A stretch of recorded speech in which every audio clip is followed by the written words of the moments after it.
Muy buenos días amigos y amigas de la Red Habla. Mi nombre es Bartolomé Pujals y cada 15 días estaré aquí en una producción para Red Social con un segmento que llamaremos Conexión Ciudadana, donde estaremos hablando diversos temas relativos a la democracia, relativos al contexto actual, con el propósito de hacer desde estos medios de comunicación pedagogía política.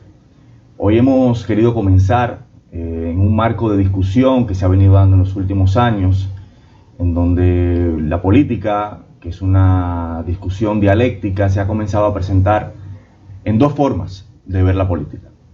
La vieja política, que es aquella que de alguna manera responde a cómo se ha venido rigiendo las democracias occidentales en los últimos 50 años, y un nuevo concepto que irrumpe, que se ha denominado nueva política.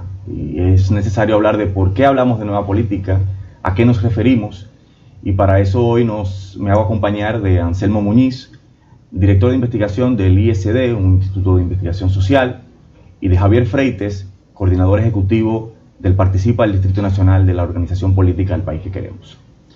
Quiero darle la bienvenida a cada uno de ustedes para que comencemos esta discusión, porque vivimos en un tiempo, como dice un filósofo político español, Daniel Innerati, en políticas en tiempos de indignación y en políticas en tiempos de perplejidad, en donde la gente ha comenzado a articularse en torno a movimientos sociales ante la falta de representación de los partidos políticos de los sistemas occidentales, y esas causas sociales han sido el motor y el espacio de articulación de mucha gente que no se encuentra representada en las formas tradicionales de hacer política. Y en ese contexto han surgido en todo este proceso de falta de representación diversas fuerzas de carácter democrático y otras de carácter autoritario y totalitario. Vemos el caso de Estados Unidos, en donde un personaje considerado como un outsider como Donald Trump irrumpe en la política norteamericana. Vemos en Italia con el movimiento 5 Estrellas, Salvini, un grupo de extrema derecha que ha estado controlando la discusión política, pero también vemos otros casos como en España, con la irrupción de Podemos, Syriza, la irrupción de Alexis Tsipras en Grecia, y también en Latinoamérica con opciones como Frente Amplio, Nuevo Perú, etcétera, etcétera.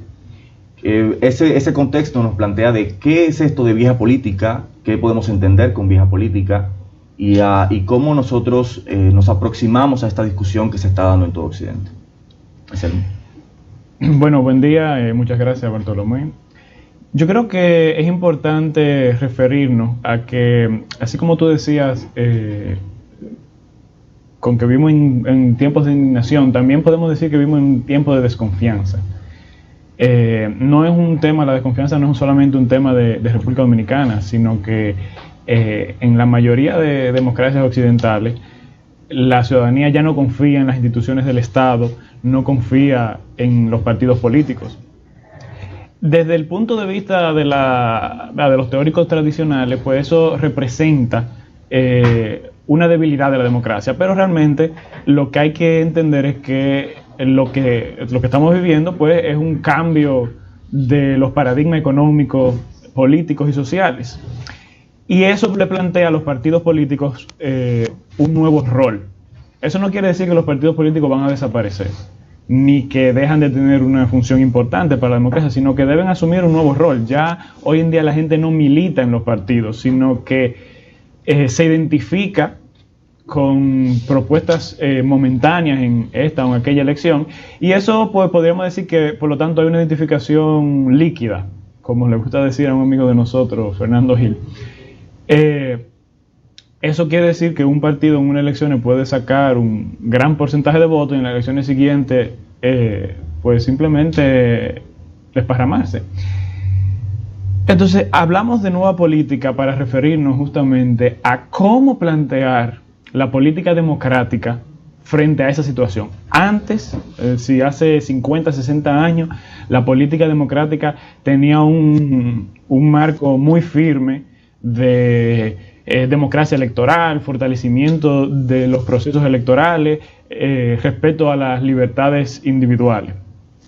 Pero hoy en día, cuando los partidos políticos ya no son un agente cohesionador del electorado y de la sociedad. Entonces, ¿cómo tú planteas los retos de la política democrática en un contexto también de inseguridad económica? Porque la mayoría, algo importante que hay que señalar es que la mayoría de democracias occidentales se consolidaron bajo un esquema de protección social. Es decir, usted es ciudadano de un país, usted podía estar seguro de que iba a tener un empleo para toda su vida, iba a tener un buen salario, que iba a ir en aumento y que sus hijos le iba a ir mejor que usted.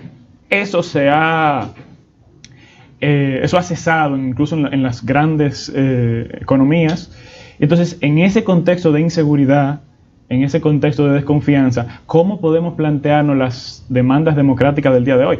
En un mundo donde, según se plantea la ONU, hay más de 250 millones de migrantes. O sea, la gente ha ido migrando, sobre todo el principal factor de migración es lo que se llama refugiado económico. Es decir, evidentemente hay gente que migra por guerras, por hambruna, lo que tú quieras, pero el factor número uno de la inmigración es gente buscando oportunidades. Entonces, en ese contexto, donde tú de repente te despiertas en una sociedad donde diversa, donde hay gente de cualquier lado, ¿cómo, y los partidos entonces han perdido ese rol cohesionador, cómo nos planteamos las demandas democráticas? A eso es a lo que le debe dar respuesta a lo que llamamos nueva política. Hay un dato importante para abrirle cancha a Javier en ese sentido, que quiero abonarlo a lo que tú dices. Uno ve, por ejemplo, la última encuesta de cultura política de Latinobarómetro, que dice que en los últimos 2 años el apoyo a la democracia se ha reducido en un 14%. En el 2016, el 60% de los encuestados en toda Latinoamérica decía que apoyaba a la democracia como un régimen de gobierno para regir sus vidas. Hoy lo dice un 44%. Sin embargo, cuando uno ve sondeos y demás, y uno ve que la gente quizás expresaría eso, bueno, la gente no quiere votar o la gente no quiere participar, pero la gente ya no quiere este tipo de democracia que no resuelve los problemas de salud, que no resuelve los problemas de educación, que no resuelve ninguna de las demandas y expresiones que forman parte de mi proyecto individual, o esta democracia, esta promesa que me vendieron, no resuelve mis problemas. Entonces, ese reto y ese dato concreto genera un espacio para que quienes no creen en la democracia generen un caldo de cultivo importante para generar opciones que pudieran llevarse de encuentro todos los logros que de alguna manera se han podido lograr en los últimos 50, 60 años, que mal que bien han permitido de alguna manera que nosotros podamos generar un diálogo, si se quiere, dentro de mínimos democráticos que permita a nosotros ver una evolución hacia el futuro. No sé cómo tú ves eso, Javier, de esos datos que reflejan esa desconfianza en la democracia y del reto de cómo nosotros planteamos frente a una desconfianza que hay en un sistema para tratar de que los cambios se den de forma democrática. Mira, planteaba hace un momento un elemento que es muy significativo y que creo que es lo que afecta muchísimo la situación de desconfianza que persiste en muchas democracias de Occidente, que están apostando fórmulas de izquierda, de derecha, pero a lo extremo. O sea, uno se va para un extremo o para el otro, y la política pendular se ha vuelto una práctica ya hasta normal. En los últimos, quizá en el último lustro hemos visto procesos de destrucción de la política, de la vieja política, versus la emergencia de una nueva política que aparentemente sabe interpretar el momento político en el que se está viviendo. Sin embargo, también vemos un nivel de insatisfacción como me señalaba Anselmo, y tengo que partir de esas dos premisas que daba Anselmo, y es que también hay un proceso de cambio muy rápido, porque hoy te apoyan y mañana hay un cambio, y pareciera como que la gente no está lo suficientemente paciente para apostar a la construcción de proyectos alternativos que puedan dar la batalla. Y te voy a poner un ejemplo. Ayer se celebraron elecciones autonómicas en una comunidad muy importante, la más grande de España, Andalucía. Y, oh sorpresa, la izquierda perdió 40 años de gobierno comunitario, lo perdió la izquierda ayer. Y el partido de ultraderecha. Exacto. Y lo sorprendente de esto es la emergencia de un partido de ultraderecha que a veces nosotros creemos que se trata de quizás de una respuesta a la izquierda, pero yo creo que también hay otro factor en España que está dominando, y es que el independentismo que ha brotado en algunos lugares y esas tensiones independentistas también está generando otras tensiones, que es una visión nacionalista de la construcción política española, y eso te indica a ti el nivel de fraccionamiento que está viviendo la política española en este momento.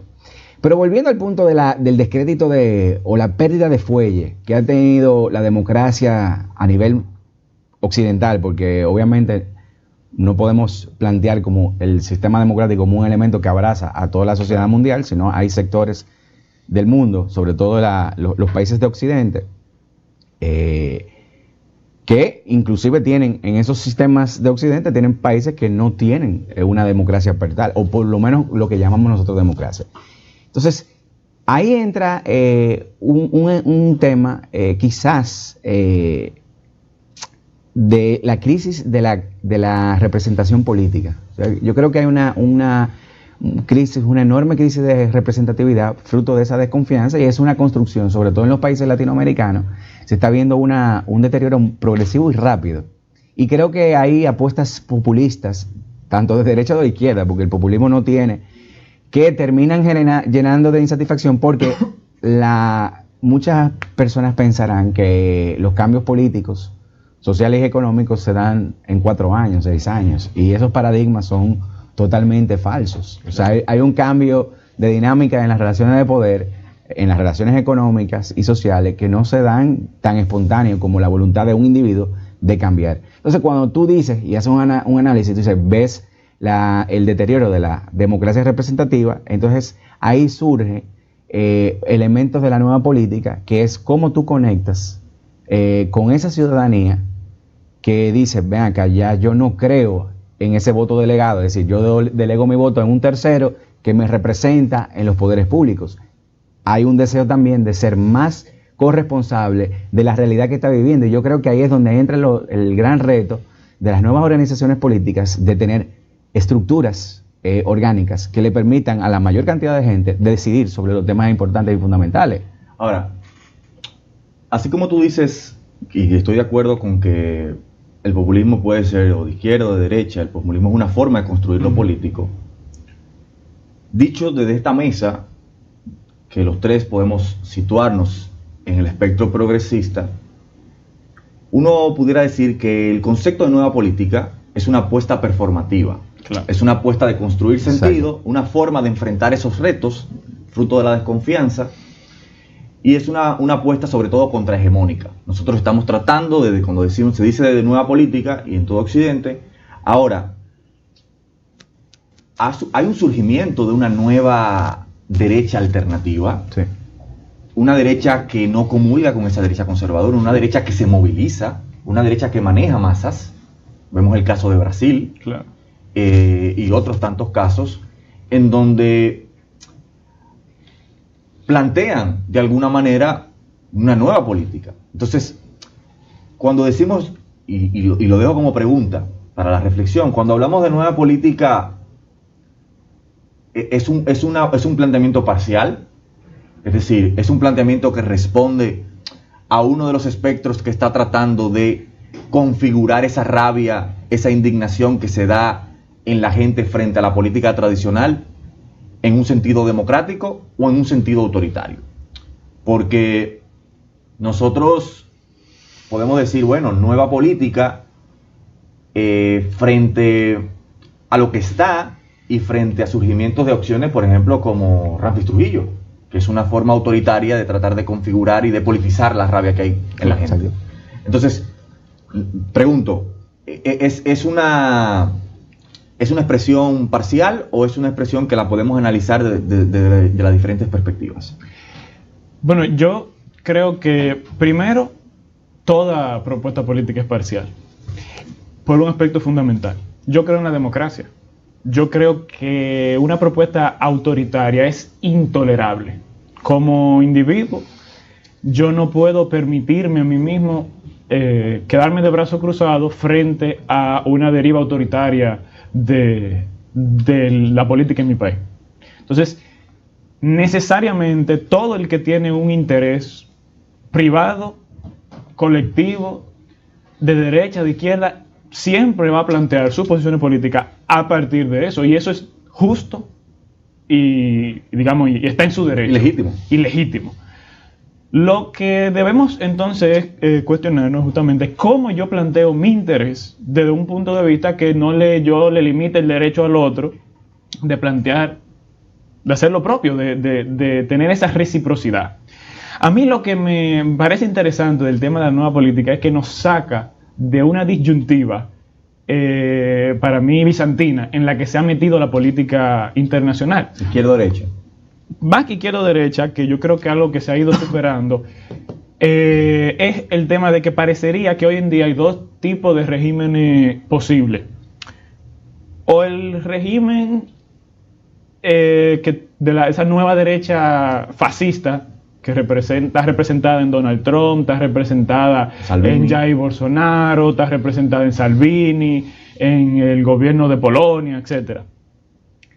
O ese gobierno tecnocrático a un desastre económico con tal de asegurarle un crédito a unos bancos, a pesar de que ellos saben que quienes cogieron esos préstamos no fue el pueblo griego, fueron unos cuantos mafiosos que gobernaban Grecia. Entonces, aún ese gobierno ya ha ido cayendo en descrédito, lo que parece entonces que nos estamos quedando entre esos dos modelos, el de la ultraderecha fascista o el de esa tecnocracia del gran hermano, que también en el fondo es un fascismo del chino. Entonces, y perdona que te interrumpa, es bueno también mencionar la situación que está viviendo Francia, con un gobierno relativamente nuevo que llenaba muchísimas expectativas sobre esos grupos que hoy son los que están confrontando directamente el presidente del gobierno, o sea, el presidente de la nación. Y que eso tiene mucho que ver con... O sea, Macron fue una apuesta por lo viejo, por ver si era posible renovar, pero sin cambiar. Como un rebranding. Exacto. Cambió de etiqueta. Y se ha ido de narga. Sí, así es. Estamos hablando de que su número andan por el 79, 78%. Entonces, hablar entonces de nueva política, sí, es algo parcial, pero es una apuesta precisamente por superar ese dualismo que es falso, porque en el fondo son dos apuestas antidemocráticas y antiliberales las dos. Entonces, de lo que se trata justamente de cómo podemos replantear una política democrática que respete los derechos individuales, que respete la libertad individual, pero en un marco de justicia social, porque no hay forma de garantizar la libertad si no se garantiza un mínimo de justicia y equidad.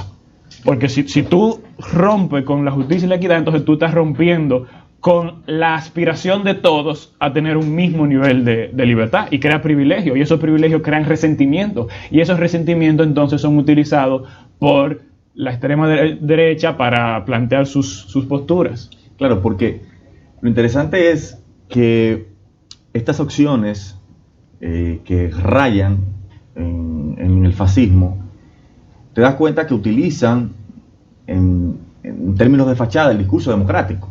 Claro. Que apuestan a una pseudodemocracia. Cuando regresemos luego de estas pausas comerciales, vamos a hablar de ese elemento de la desconfianza y de la falta de credibilidad del sistema democrático frente a esa gente, y cómo nosotros comenzamos a ver eso en tiempos que hemos considerado como el ocaso de la voluntad. Vamos a la pausa, y cuando regresemos continuamos con esta conversación.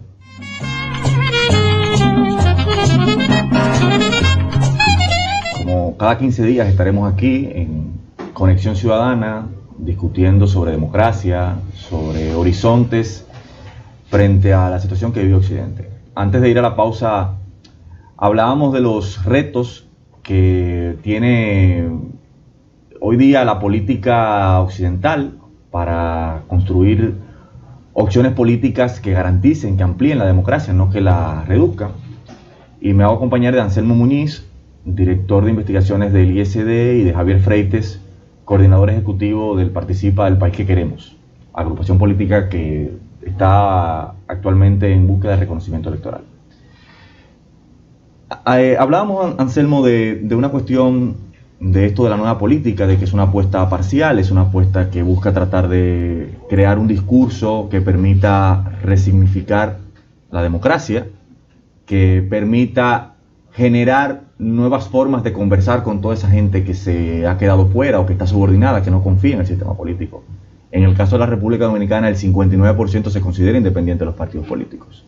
Gente que viene de partidos políticos o que ha tenido simpatía con partidos políticos. No nos referimos a esa gente que son el 28, 30% que históricamente ha estado en la abstención. Ahora, coincidíamos con la idea de que vivimos en políticas en tiempos de inmigración, de que, y quiero plantear no es una tesis mía, pero que comparte y que creo que sitúa bien la conversación de Daniel Innerati, que lo decíamos al principio, de que hemos llegado a la época del final de las certezas. Porque él dice que las generaciones anteriores, a pesar de que soportaron todo tipo de opresiones, todo tipo de incertidumbres, el futuro de alguna manera estaba más o menos claro.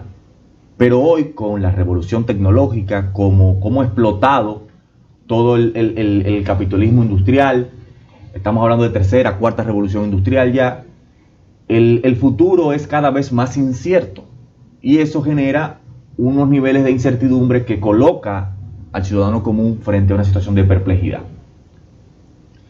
Y él habla también de que vivimos en el ocaso de la voluntad.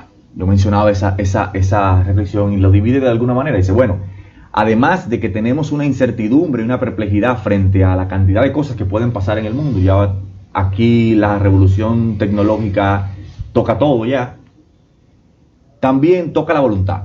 Y hay un grupo de gente de la ciudadanía que ha decidido dar por sentado y como hecho indiscutible la realidad. No la discute y dice, bueno, esto es lo que hay y entra en un proceso de adaptación continua.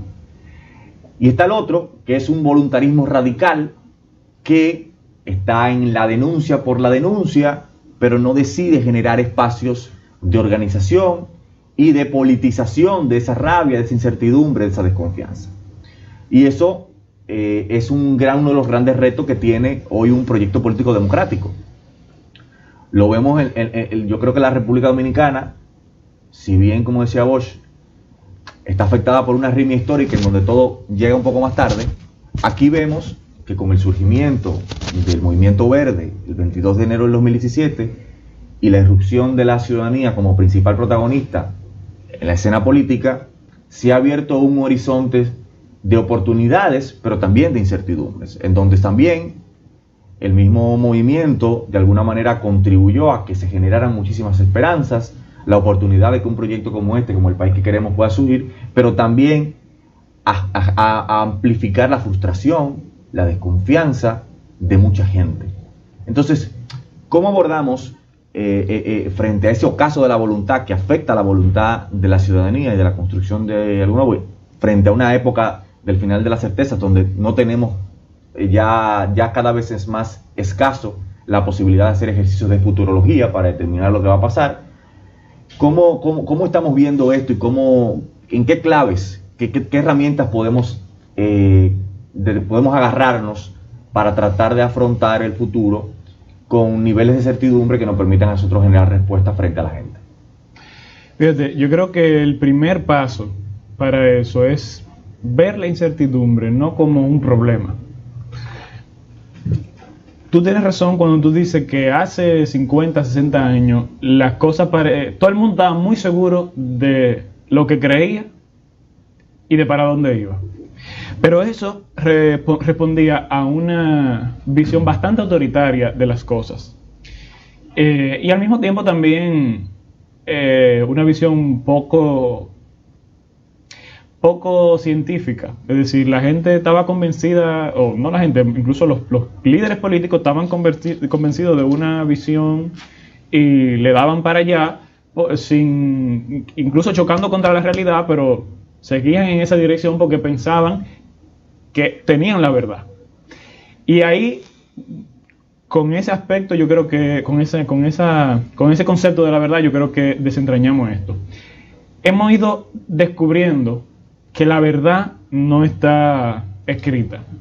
y que la verdad no es realmente una categoría, ni siquiera científica, la verdad es una categoría religiosa. Los científicos hablan de hechos que se pueden ser comprobables o no, tienen teorías que ayudan a interpretar los hechos, pero al mismo tiempo se supone que cuando tú puedes interpretar los hechos, la idea es tú poder incluso cambiarla, tener algún impacto en la realidad. Entonces, lo que hemos ido descubriendo es eso, que la vida es incierta, pero gracias a esa incertidumbre que hay un horizonte democrático, porque si dijéramos ya, hasta aquí llegamos, como es quizá, digamos, el trasfondo de esa sentencia de Fukuyama, el fin de la historia. Hasta aquí llegamos, alcanzamos el mejor régimen político posible, pues se acabó la democracia porque ya no hay nada que decidir, y la democracia está justamente en la posibilidad de tú decidir, y por lo tanto de equivocarte. En República Dominicana, concretamente, tenemos esa visión vieja, pero en un extremo. Es decir, todavía los principales partidos políticos y buena parte de la intelectualidad dominicana asume que la democracia se trata de una receta ya hecha, ya diseñada, y de venir como a aplicarla.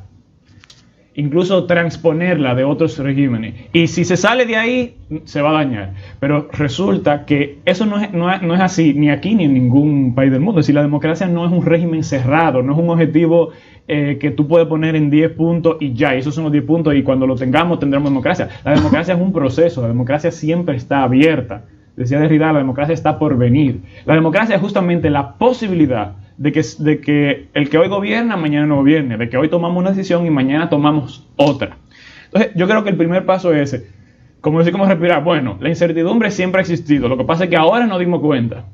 Y segundo, la incertidumbre, así como es peligrosa, pero también es donde está la promesa de crear realmente una República Dominicana donde la gente pueda vivir con dignidad, donde la gente pueda decir, bueno, yo voy a vivir de mi trabajo y voy a vivir bien, donde se respeten los derechos.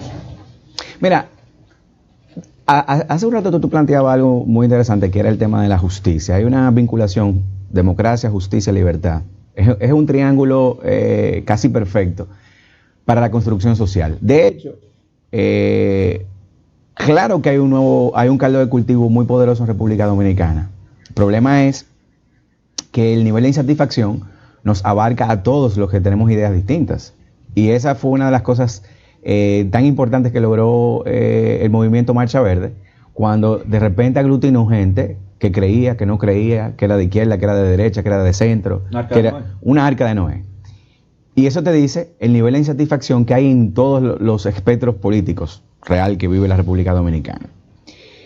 Pero más que la incertidumbre, porque la incertidumbre, uno tiene, quizás uno de los graves problemas que tienen las sociedades modernas es que no han aprendido a lidiar con la incertidumbre. La incertidumbre es parte de la vida y tú tienes que lidiar con la incertidumbre. ¿O la incertidumbre es parte de la modernidad? No, porque la incertidumbre, lo que pasa es que nosotros llegamos a unos niveles de perfeccionamientos asegurando algunas cosas que hemos llegado a creer que todo se puede asegurar, y no es así. Por ejemplo, te hablo de la capacidad de producción de alimentos. Es cierto que hay una gran cantidad de personas que están muriendo de hambre en el planeta todavía, pero ya, por ejemplo, nosotros tenemos mayores problemas de obesidad que de hambruna, por citarte. Entonces ya tú estás viendo los extremos. Se siguen botando mucha comida. O sea, tú no te tienes que ir al primer mundo. Tú te vas a República Dominicana, a cualquier supermercado, termina la jornada y se bota la comida. Y eso te dice a ti de que no es un problema de falta de alimento, es un problema de gestión de las necesidades fundamentales de la gente. Entonces, volviendo al tema de la incertidumbre. La incertidumbre es un elemento que nos va a acompañar a todos toda la vida. No tiene que ver con un sistema político, no tiene que ver con nada de eso, sino lo que preocupa es la desconfianza que hay en los agentes que tienen que lidiar con las relaciones de poder. Y yo creo que el gran reto que tiene la sociedad dominicana y los dominicanos es dejarse de ver como un elemento pasivo de la construcción política y formar parte activa de las decisiones. Y ahí es donde las nuevas agrupaciones, tanto de izquierda o de derecha, porque lo que tenemos que decir es, la nueva política es un espectro para todos, izquierda o derecha, y lo estamos viendo a nivel mundial o global o en las democracias de Occidente. Lo que tenemos que ver es la importancia de resignificar la parte molecular. Yo siento a veces como que hay un desprecio. O sea, nosotros tenemos que empezar a reconstruir la visión de la política, porque parece que muchos, y me refiero a los latinoamericanos, entienden que el único que puede ser capaz de transformar la realidad de un país es un presidente. Pero mira, tú estás diciendo algo muy interesante, porque tú tienes razón en una cosa. Los mecanismos técnicos de administrar la vida hoy son incluso más precisos que antes. Claro. Lo que pasa es que hoy en día, por ejemplo, pongamos el caso concreto de República Dominicana, más gente, o sea, más ciudadanos y ciudadanos quieren tener voz y voto, como de hecho le correspondería. Lo que pasa es que nosotros venimos de una mentalidad balaguerista, trujillista, que luego el mismo gobierno actual heredó, donde queremos que si yo pienso de una forma, es lo mío lo que se aplique. Pero, para poner un ejemplo concreto, a usted no le tiene que caer bien, por ejemplo, ni tiene que estar de acuerdo con Ubiere. Pero Ubiere es un ciudadano dominicano y tiene derecho y voz y voto a estar aquí. Entonces, lo que está pasando concretamente es eso, que ante una pluralidad de voces que está surgiendo en la ciudadanía, desde el espectro político, donde eran 2 o 3 los que dominaban, ahora esos 2 o 3 quieren callar esas voces porque quieren ser los únicos que hablen. Hay un punto que yo entiendo, o sea, yo estoy de acuerdo con el abordaje que tú haces de la incertidumbre desde una perspectiva filosófica. Ahora, el discurso político lo que procura es generar certidumbre. Sí, claro. Porque todo discurso político es esencialmente hegemónico, o tiene vocación de ser hegemónico. Sí. Y la hegemonía lo que busca es crear unos términos de cómo se organizan las cosas y de cómo se discuten las cosas. Y eso es lo que te da certidumbre. Ahora, hace 50 años, la composición del ser social era muy distinta. O sea, la gente trabajaba para tener una hipoteca, comprar una casa, tener un carro y tener una familia. Exacto. Los baby boomers, por ejemplo, tenían esas características. Y había una economía que te daba la posibilidad de hacerlo. Había empleos, no había este desempleo estructural que es fruto no solamente de políticas neoliberales, sino también de la revolución tecnológica, claro. Porque la revolución tecnológica genera un desplazamiento de muchísima gente de los espacios habituales de trabajo, y va a seguir ocurriendo. Pero cuando tú te enfrentas, por ejemplo, a quienes son mayoritariamente lo que componen hoy la sociedad, que son los millennials, en los países en desarrollo, en el 2025 van a ser el 75% de la mano de obra, que son personas que, según estudios, sus características son totalmente distintas. Primero, prefieren trabajar en lugares en donde tengan menor salario, pero donde su trabajo impacte socialmente. No le interesa trabajar para comprar una casa, para comprar un carro. Prefieren ahorrar para viajar, para tener experiencias. Son características totalmente distintas a como pensaban nuestros padres y a como pensaba la generación que construyó los cimientos de lo que hoy vivimos. Pero tú tocabas un tema de la verdad, de que la verdad es algo, si se quiere, religioso, y la verdad siempre también va a ser un discurso político. Claro. Usualmente, la verdad es un resultado de ese proceso de construcción hegemónica de una sociedad. Y antes, los hechos, regularmente los hechos eran de derecha. Quien trataba de construir una alternativa desde esa incertidumbre, desde ese horizonte que la derecha negaba, eran los espacios de centro, centro-izquierda, izquierda. Sin embargo, hoy vemos, y ahí menciono nuevamente Nerati, que los hechos ya no son de derechas. Y el fenómeno de las fake news te lo revela, de cómo, por ejemplo, en el caso de Bolsonaro, en el caso de Trump, han construido toda una propuesta política sobre la base de la mentira, sobre la base de incluso frente a los hechos científicos, de negarlos, como es el tema de la negación del cambio climático. Claro. Entonces, quisiera que veamos eso, incluso en el contexto de la República Dominicana, donde las fuerzas de ultraderecha utilizan la mentira y la fake news para tratar de crear discurso político. Entonces, luego de la pausa, quisiera que abordáramos eso, de cómo la derecha y de cómo esos espacios que están desbordando la democracia, ya utilizan un discurso que va más allá de la realidad para tratar de construir propuestas políticas. Luego de la pausa lo seguimos viendo. Conexión Ciudadana, una producción especial para Red Social. Volvemos a ritmo de tambora, güira y acordeón. Decíamos antes de irnos a la pausa de que la verdad, los hechos ya no son de derechas, de que el fenómeno de las fake news, que ha sido un instrumento muy exitoso y efectivo que ha comenzado a utilizar estas expresiones de ultraderecha que han venido surgiendo, han cambiado la discusión de cómo hace 30, 40 años eran los sectores que trataban de impulsar y promover un proyecto democrático quien tenían que utilizar la creación de una alternativa, de apelar al imaginario de que es posible otra forma de democracia. Hoy, de forma tergiversada, estos sectores utilizan la posverdad, que es un fenómeno que se pone por encima de los hechos, de las cuestiones concretas, que apela a las emociones de la gente y que ha permitido construir una nueva mayoría que ha ido colocando en diferentes espacios de democracias occidentales a personajes preocupantes para la democracia.